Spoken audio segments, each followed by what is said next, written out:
Hey guys, Max here, and it's time for another bullet review. I'm almost done with these, I promise guys. So, what is it that I have today? Well, if you have been reading the Future's End storyline or the World's End storyline, the weekly series that had been coming out from like a couple months ago, or you read the 2 month long convergence event that DC has been doing, you'll be excited for this story. Pretty much what I'm talking about is Earth 2 Society. Issue number 1. This is Earth 2, the book from a long time ago, which brought in the characters. You know, it's a world where Batman, Superman, and Wonder Woman died, and of course their sidekicks, being Supergirl and Robin, ended up joining the Earth 1 cast and becoming Huntress and Power Girl. So the world was left with no heroes for like 5 years. In the time, they were replaced by characters like Flash, which is the original Flash, Guy Garnick, I believe is his name, or Guy Garnick, and Alan Scott as Green Lantern. And we get a new Hawk Girl. We had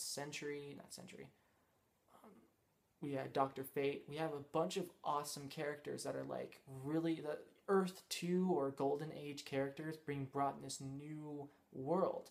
But with those storylines, we find out that the world gets fucked, gets destroyed. Darkseid pretty much blows it up in a way, or consumes it and it gets destroyed. And the heroes are left with no world. But they're kind of brought to this new planet for the whole convergence of the event that happened, which was a really good event. You guys should read those books.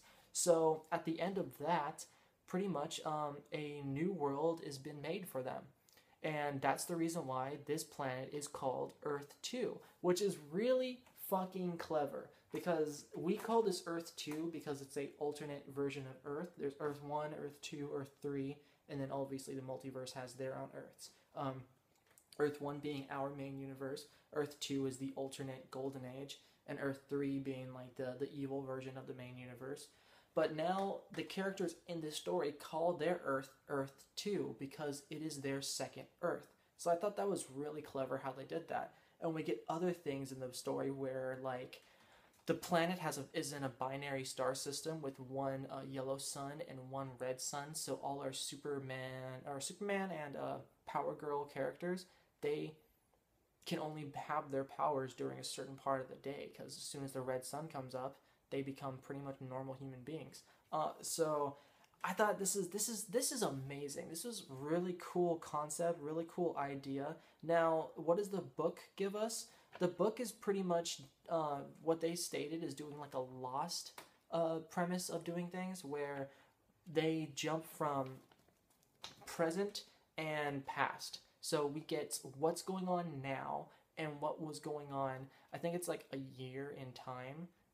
So a year ago, which is when the world started to be built.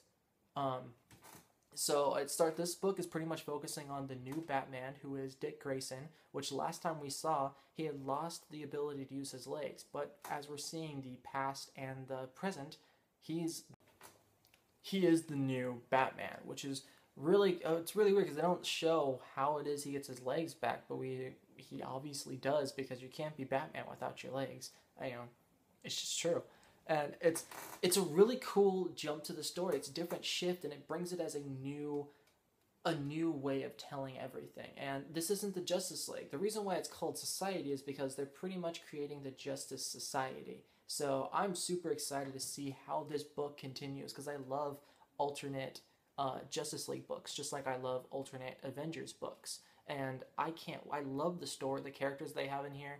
Alan Scott went from just being, oh, we just took the original Alan Scott and made him gay, but he's now like the world's guardian in a way, where he's sucked up so much of Earth energy from this new planet that he's not even Alan Scott anymore. He is just Green Lantern, and he can extend his size and increase his power tenfold. He actually like fights with the power of the planet, as we see in like a preview of this and through interviews with the writers and everything.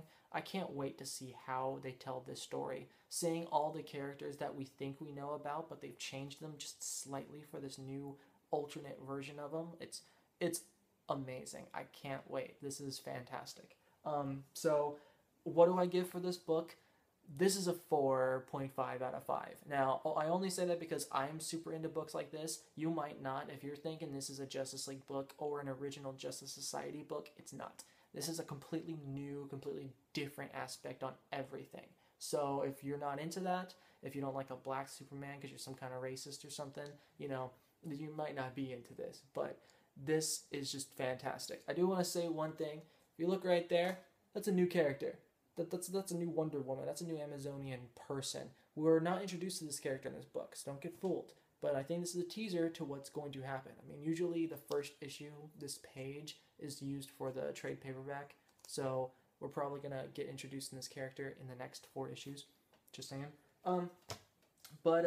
Yeah, that's pretty much all I've got to say for this book. I'm going to jump on to the next one. See you guys later.